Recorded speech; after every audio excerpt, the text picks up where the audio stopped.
到35題啦，咁咧佢就問你啦，如果而家我哋有一個圖像叫做係 y 等於2減 log x 加4底數3，咁有3個描述，咁啊各自判斷翻邊個啱啦。咁咧第一個咧就可能比較複雜啲嘅，咁所以咧我覺得如果考嘅時候，大家可以直接望2、3先嘅。咁要你揾 x、y 截佢啊嘛，咁所以其實好容易睇到嘅就係例如2咁樣啦，佢要你揾 x 截佢嘅，咁後面一定我哋會代 y 係0啦。咁所以你就會得到啦，呢一個嘅 log x 加4底數3咧就等於2嘅。咁即係 x 加4就等於3嘅2次，即係9咯。咁所以 x 係5啦。咁2你後面就見到係啱嘅啦。咁2啱嘅時候咧，即係1係錯嘅。即係如果大家望翻嗰個嘅選項嘅話，咁我哋等陣再一次過睇啦。咁我哋可以睇埋第3個先嘅。例如佢問你 y 截佢係咪2，咁我哋一樣啦，濕翻相反嘅係0啦。咁我當 x 係0嘅時候，你會有咧就係 y 等於翻2減 log 0加4，即係4啦，底數3嘅。咁佢問你係咪2，咁即係呢度有個2啊嘛，咁你2減一個數，咁點都唔係2啦，係咪先？咁所以咧呢個就錯咗啦。咁所以其實咧你就咁做2、3咧，你已經圈到答案係 boy 嚟嘅。咁不過我哋望翻個1先，咁佢就話啦y increase when x increase，咁我哋知道係錯啦而家。咁但係點解錯咧？咁我哋可以首先諗翻 concept 先嘅。咁就係咧我哋而家本身嘅圖像就叫做 y 等於2減 log x 加4底數3啊嘛。咁我哋可以諗翻咧，就係我哋識嘅係啲乜嘢咧？我哋識嘅咧就係呢一個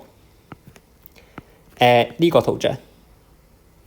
咁咧就叫做係 y 等於翻 log x 底數3。咁點解呢個圖像唔係呢個圖像啊？因為咧佢嗰個嘅 a 位咧，即係呢個底數嘅位咧係大過1嘅。咁我哋會見到，但係佢而家唔係真係 log x 底數3喎，佢有啲轉換喎，係咪啊？咁所以咧我哋可以逐個睇下先嘅。第一個加4。加4咧，咁記住呢個係喺括號裡面嘅，因為你而家係括號咁樣 x 加4啊嘛，咁你係影響緊個 function 嘅括號裡面嘅，咁所以咧其實佢係左右喐緊，咁但係左右喐緊即係點啊？即係咧佢咧其實係向左喐緊嘅，因為 x 係倒轉，咁所以咧其實幅圖像大概會變咗做咁樣先啦。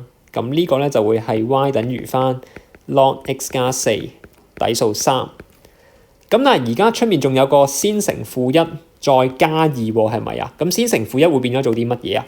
先乘負1嘅話咧，就會令佢咧上下反轉咗啦，就變咗做呢種樣啦。咁最後加2嘅，咁即係可能向上喐多兩格，即係例如咁樣先算啦。咁但係你會見到而家個情況，downward 緊嘅喎，係咪啊？即係講 x 如果增加緊嘅時候 ，y 係減緊嘅。咁所以呢個時候咧，佢就唔係嗰種 x 增加 y 增加，而係 x 增加 y 減少啦。咁所以1呢個位置咧就係錯咗啦。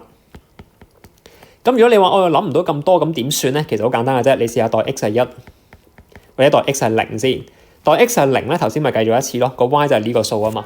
咁你撳翻計數機咧，咁啊2減 log 4底數3咧，其實個數咧就叫做係0.738嚟嘅。咁跟住你試下將個 x 代1，2減 log log 1加4即係 log 5底數3咧，個數係0.535嚟嘅。咁啊即係 x 增加 y 減少咯，咁所以咪錯咯，即係呢個係 y 嚟嘅。咁用翻一個代數方法，你都會見到1係錯噶啦，咁所以最終咧都會圈到答案係 boy 嚟嘅。